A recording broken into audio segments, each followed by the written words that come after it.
Voilà, c'est la porte qui ouvre, la porte qui s'ouvre pour notre premier invité. Et lui, c'est Monsieur Basile Isanga, un habitué de notre Congo et à qui nous présentons nos vœux les meilleurs. Bonjour Basile et meilleurs vœux. Bonjour Madame Sylvie Mango.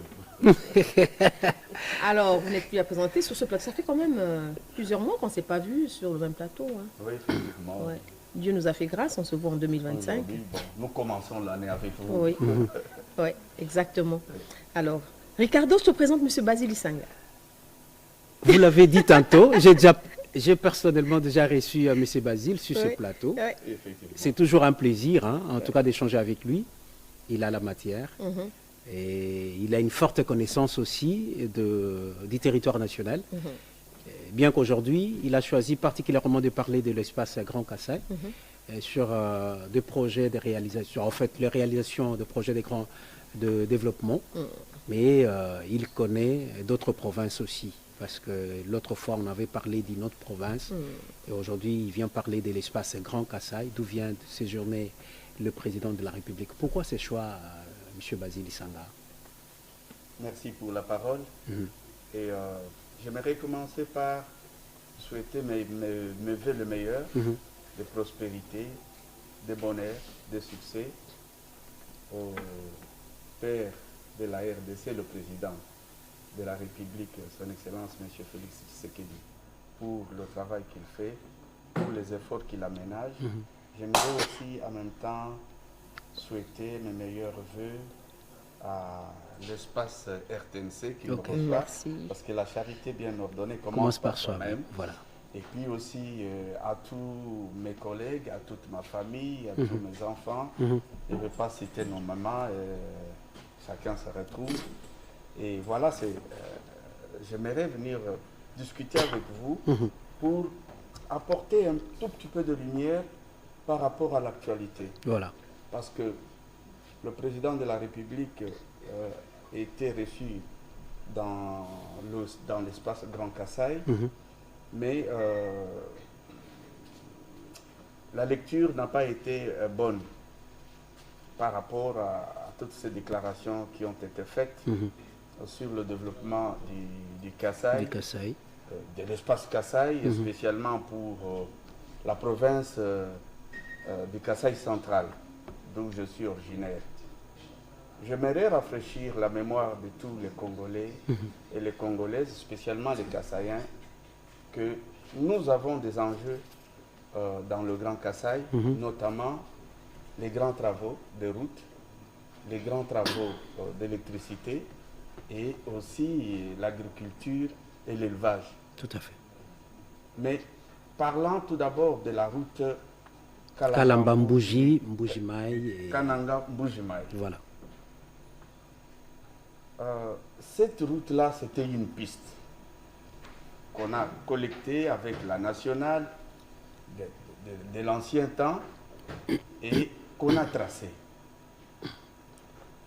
La route quittant Matamba jusqu'à Bilomba, Luambo, Kalamba-Mbouji, c'est un tronçon de plus ou moins 225 à 230 km. C'est pas Luambo, Makia di Franco. Non, c'est un village. Très bien, très bien, très bien. C'est Donc c'est juste l'ambiance, hein, chers c'est téléspectateurs. une mission catholique dans le diocèse de Lusa. Très bien. Cette route-là a été aménagée, je pense en 2014, qu'on a commencé avec la société Crecset. Voilà. Et quand on a commencé ces travaux, le président Félix Antoine Tshisekedi était encore dans l'opposition.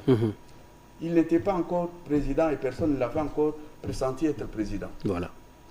Cette route-là est terminée, tracée, aménagée, et je prends la société Office de route à témoin avec les experts qui ont témoigné, là, il y a de cela 2 ans, qu'ils avaient pris une Land Cruiser et ils ont franchi cette distance en 4 et 5 heures. Donc il suffisait seulement 4 à 5 heures, vous étiez déjà sur Kalamba-Mbouji. Ok. Donc la route était aménagée. Mais quand on a ouvert la route et qu'on l'a détruit Au lieu de 4 heures, aujourd'hui, on peut faire 3 jours, 1 semaine. Ce n'est pas la faute du président Félix Antoine Tshisekedi. Et ce qui est grave, c'est que tous ces dignitaires kassaïens, il n'y a personne qui est passé pour démentir et expliquer comment ça s'est passé. Nous avons droit à l'histoire. Nous n'avons pas droit seulement au futur. Alors la charge vous est donnée aujourd'hui d'expliquer. Oui, je vais vous expliquer.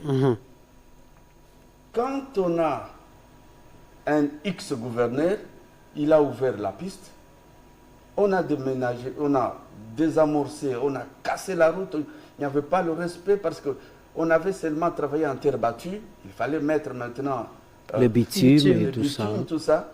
On a commencé très tôt, les camions de 12 tonnes, de 20 tonnes, 25 tonnes, à force quand il y a la pluie, on ne respectait pas la période de roulage, tout ça. Tout à fait.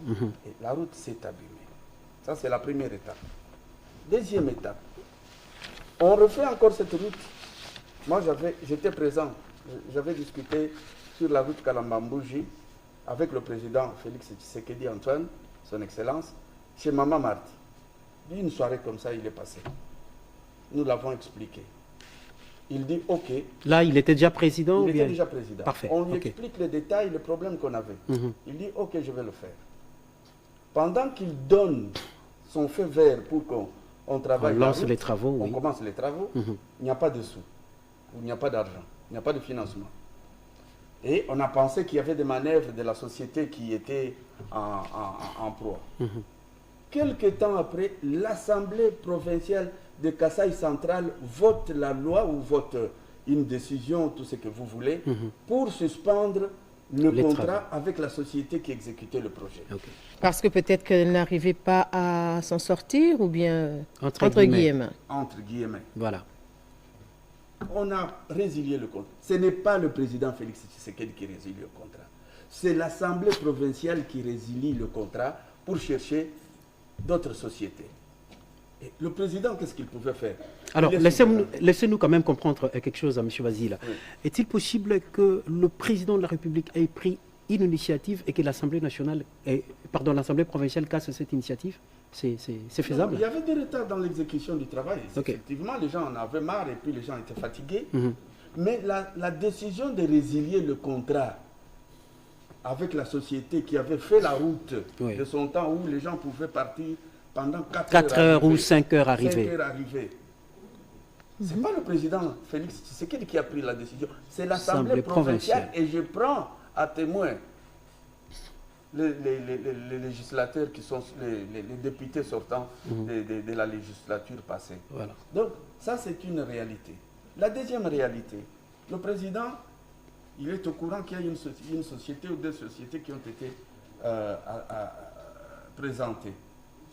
Il va inaugurer. Mais ce n'est pas le président qui doit faire suivre les suivis, normalement. Depuis que nous sommes là, nous n'avons jamais vu un seul responsable centre Kasaï ou de Mboujimaï qui est venu nous expliquer où sont les travaux. Et comme j'étais en train de le dire, le développement, c'est un état d'esprit. Cet état d'esprit-là consiste dans la coopération entre les personnes, les individus d'une même communauté ou d'une même société ou d'une même province qui mettent ensemble leurs efforts pour le bien-être de leur population en collaboration avec les institutions nationales. C'est ça la signification, c'est ça la définition que nous donnons au développement. Or, que ce soit dans le grand espace Kasaï, je parle de l'Omami, je parle de Kasaï oriental, je parle de Sankourou, je parle de Kasaï central, toutes ces provinces-là. Et de Kasaï aussi. Et du Kasaï, il y a le tribalisme à outrance. Il y a le clanisme à outrance. Et c'est ce qui vous fait fâcher en tout cas. C'est ça fait mal. Voilà. C'est ce qui me révolte. Parce que quand c'est elle qui commence, on dit mais pourquoi c'est lui qui va commencer? Et nous voulions faire ça. Nous allons faire mieux que ça. Et je vous donne encore un autre exemple. Dans l'espace Grand Kasaï, peut-être aujourd'hui, en nous exprimant sur la Grande Place, peut-être les gens vont comprendre. vous prenez que ce soit Sankuru, que ce soit Lomami, que ce soit Kasaï Central, on n'a pas eu un seul gouverneur. Ce sont des accusations entre eux. Ce sont des accusations entre eux. Il y a des querelles entre le gouverneur et le président de l'Assemblée provinciale.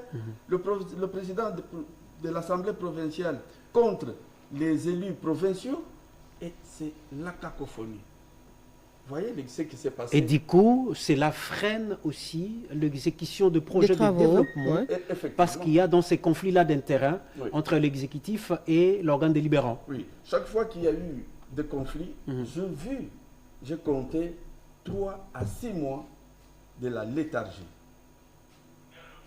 Alors, à cet effet-là, il y a un problème. Mais maintenant, il faudra qu'on ne reste pas au fait de critiquer, mais nous restons maintenant au fait de nous projeter. Donc, le responsable politique, son rôle, c'est d'influer sur la situation, sur les événements, et non pas de subir. Et c'est à ce rythme-là, et c'est à cette approche-là que nous voulons appeler le Grand Kasaï à sortir de ses gonds. Non seulement pour revenir sur le développement de la route Kalambambouj, parce que je me suis dit que j'allais parler de 3 points.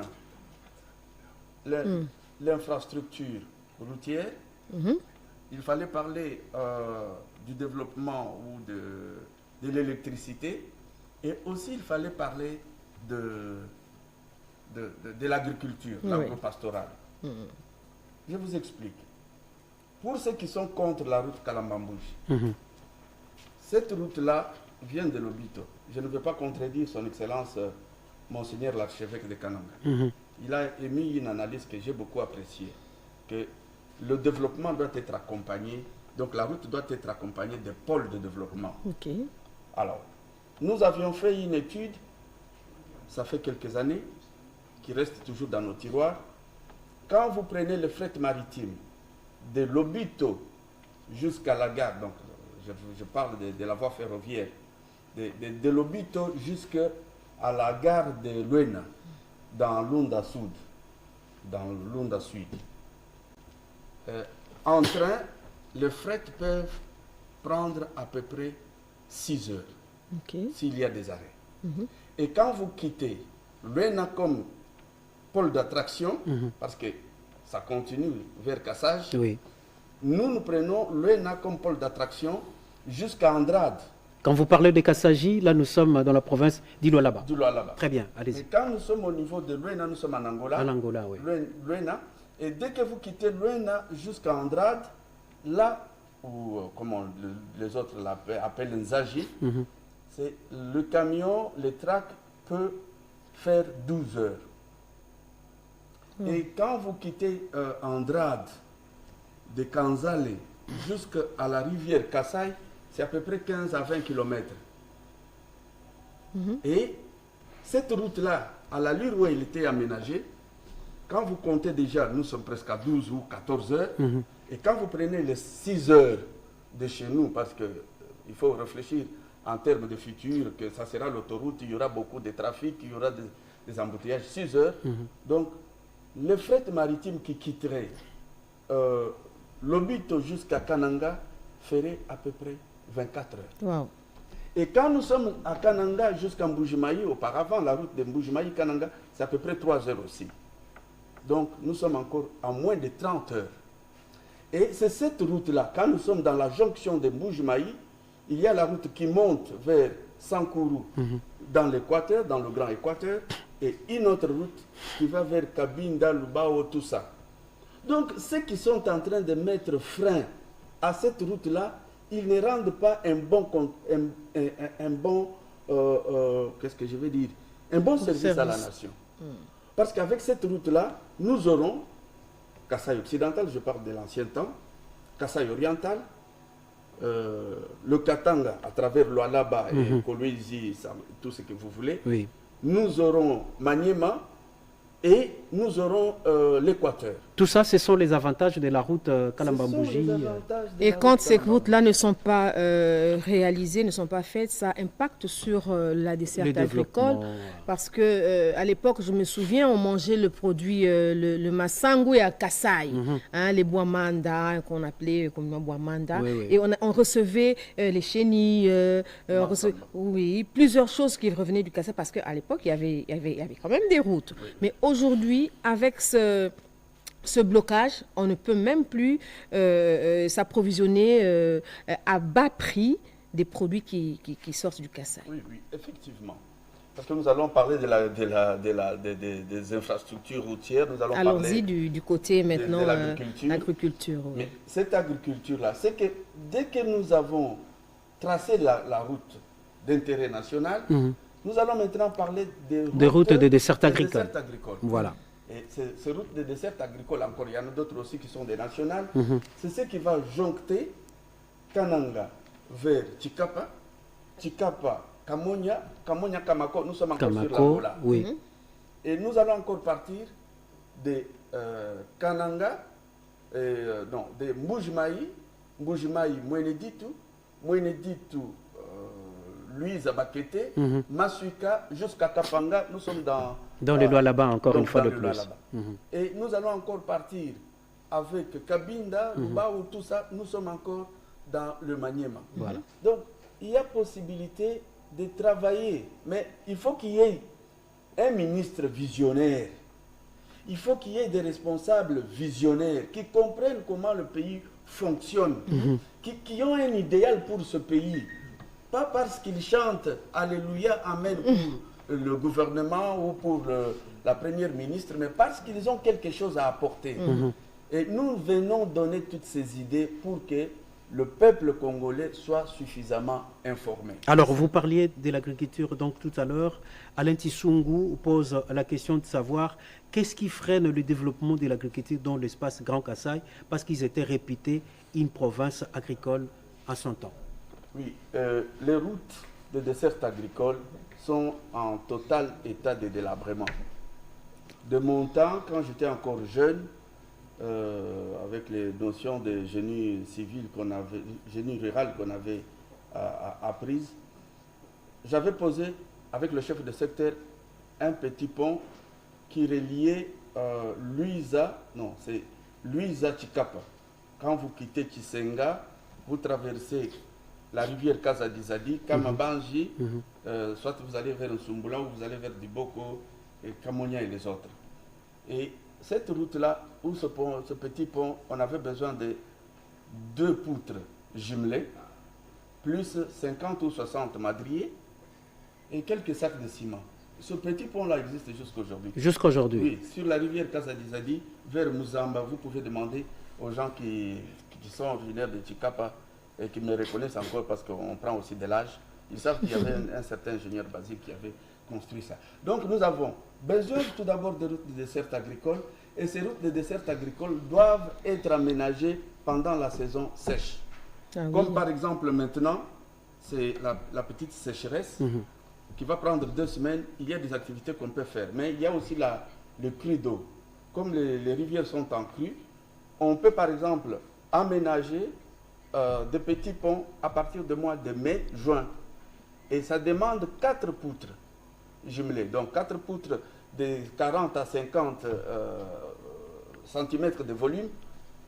Ça sert pour les petits ponts et nous allons avoir. Donc réfléchissons en termes de petits ponts. Réfléchissons aussi en termes de cantonnage manuel. Et vous savez bien, à Kinshasa, il y a la société qui s'appelle UNOPS. Ils sont trop spécialisés dans le cantonnage manuel.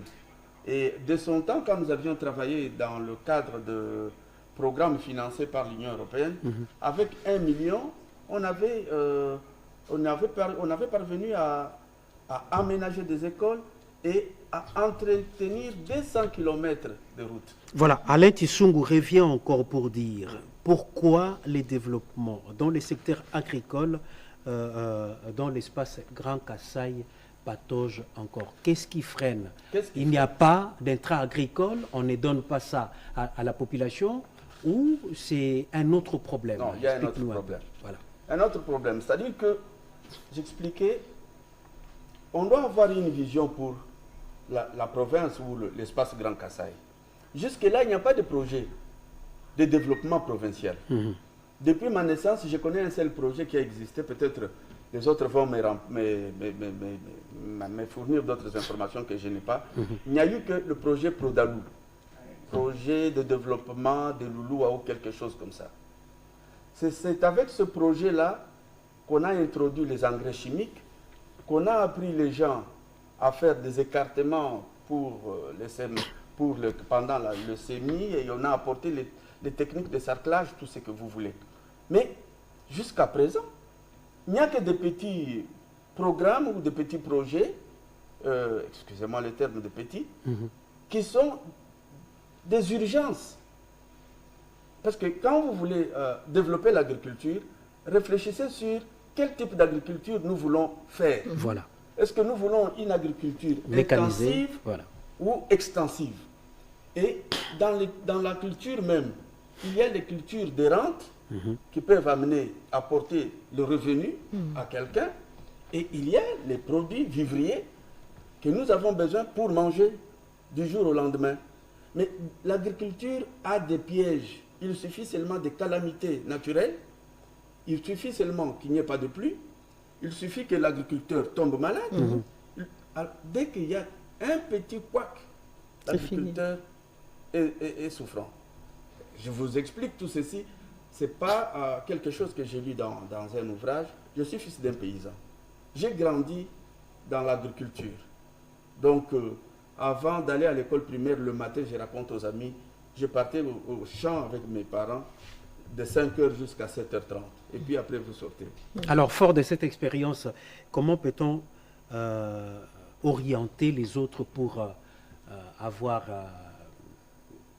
l'élevage qui permet à ce que les gens ne manquent pas à manger? Donc, quand vous prenez le Kasaï, en ce qui concerne le riz, qui est parmi les denrées de consommation journalière ou quotidienne, tout ça, il y a le riz. Vous allez par exemple dans l'espace... Les grands Kasaï aussi, on mange le riz. Oui, oui. Quand vous allez, moi, je savais que là-bas, c'est... Non, dans le c'était le maïs. Non, le sankourou. Donc, c'est beaucoup là. Moins sec. Dans le sankourou, c'est le riz se mange. Hein. Le sankourou. Il faut maintenant avoir les variétés de riz qu'on peut par exemple cultiver dans le sankourou. Ah, d'accord. Non seulement qu'il faut avoir des riz, il faut qu'il y ait aussi des décortiqueuses. Parce que jusque-là, je ne pense pas que les gens connaissent ce que c'est une décortiqueuse à riz. Ça n'existe pas. Ça devrait être dans le programme de lutte contre la malnutrition ou dans le lutte contre crise alimentaire. André Nzeka est en train de me noter. On peut encore aller vers Bilomba, dans le Kasaï central. Oui. Là, on produit beaucoup de riz. Et si on peut produire le riz, on peut donner les moyens et la qualité de riz, parce que le riz se cultive 3 fois par an. Ok. La même chose que le maïs, c'est 3 fois par an, les arachides, c'est 3 fois par an. On peut facilement développer l'agriculture presque dans tous les Kasaï. Il n'y a pas un programme. Et l'élevage en même temps? L'élevage, je vais encore vous en parler. Oui. Non, par rapport à l'agriculture, le riz, pensez-vous que si on met des moyens, par exemple, le sankourou peut servir le riz dans tout Kinshasa, par exemple? Donc ça peut résorber le problème de malnutrition, tout d'abord dans le sankourou, parce qu'il faut commencer à bien manger pour servir les autres. André Nzeka Ozoyoka. Et puis, en plus de ça, le surplus, c'est ce qui va servir à l'exportation. Et puis, quand on parle de riz dans le sankourou, à Bilomba, dans le Kasaï central, ce sont des petits espaces emblavables de plus ou moins 20 mètres sur 20 ou 15 mètres sur 20. Raison pour laquelle je demande, est-ce que si on met les moyens, est-ce qu'il n'y a pas des étendues plus... mieux que... Il y a des étendues, il y a aussi la volonté. Il y a par exemple la ferme d'Nkwadi dans le Kasaï oriental. La fois passée, nous sommes allés en Bougimaï et on a pris dans une mission de service, on est parti par Kabeya Kamwanga. Kabeya Kamwanga, je connais, j'y étais. Et puis on est passé par Mupompa et puis sortir vers Kasaï central avec Chikula et puis et nous avons atteint Kananga. Je vous informe que en quittant, en dépassant la rivière Loubi, jusqu'à Tchikoula, je n'ai pas vu un petit troupeau de vaches, ni de chèvres, ni de moutons. Alors que quand vous prenez la partie de Kabaye-Kamwanga, toute cette partie-là jusqu'au niveau de Tchikoula, la partie est inhabitée. Oh là là. Quand vous partez encore à Mweneditu vers Kamiji, il y a des fermes que les Belges avaient laissées, où on peut encore exploiter et produire. Et quand vous quittez, vous allez maintenant vers Tchimboulou et vous êtes à Kamponde. Toute cette partie-là, il y avait des cheptels qui étaient laissés à Maziampata. Et Kamponde, c'est là où le président Étienne Tshisekedi Moulumba avait étudié. Donc nous venons presque, j'ai étudié dans le même bâtiment que Papa Étienne, donc Cadillac Kamponde. Toute cette partie-là, Maziampata, c'est une ferme. Et vous quittez Maziampata jusqu'à Mubinza, à peu près 50 km de prairies. Il n'y a rien. Donc aujourd'hui, il y a tout. Mais sauf il manque la vision. Et la volonté. Et la volonté et la main-d'œuvre aussi. Parce que quand vous dites qu'il y a presque rien dans cette contrée-là, c'est qu'il n'y a plus de main-d'œuvre. Non, il n'y a plus de main-d'œuvre, mais il faut qu'il y ait des initiatives. Parce que quand vous prenez le troupeau d'une bête, le troupeau de 300, de 3000 ou mais prenons 300, on a besoin de 4 à 3 bouviers qui peuvent se remplacer ou faire la rotation. Mais maintenant, ce que nous avons besoin, c'est qu'on ait au moins un projet. Un projet en matière d'agriculture. Comme Prodalu était venu, qu'est-ce que nous avons besoin? Nous avons besoin d'améliorer la meilleure qualité de bouture de manioc. S'il vous plaît, est-ce que vous pouvez le dire en Chiluba, parce que nous sommes en train déjà de finir avec vous. Est-ce que vous pouvez le dire en Chiluba, qu'est-ce qu'il faut pour l'espace Grand Kasaï? Dites-leur, pardon, en Chiluba, rapidement, s'il vous plaît. J'ai parlé, le point de l'électricité. Il y a la centrale, donc tout le matériel, apparemment, sont bloqués au niveau du Katanga et c'est en train de moisir. Bon, on en parlera peut-être. Oui, le projet agricole, il y a le matériel agricole qui sont, je pense, à Tchimboulou ou quelque part comme ça, en train de végéter. Donc, il y a le problème de la volonté. Et s'il faut parler en Chiluba... En Chiluba, allez-y rapidement, parce que nous sommes en train de finir avec vous.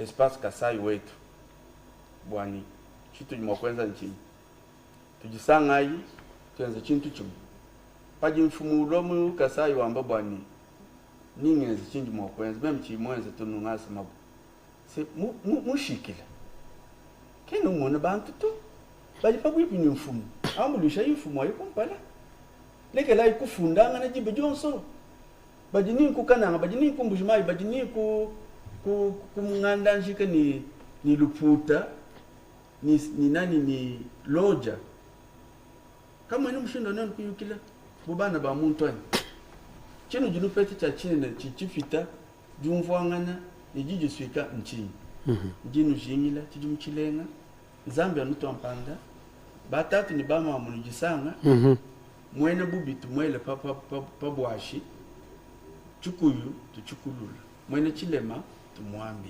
Eleowa Chikulu ni Chikulula. Ah voilà, Chikulula. Alfado Mwamba, azo comprendre makamnazo loba.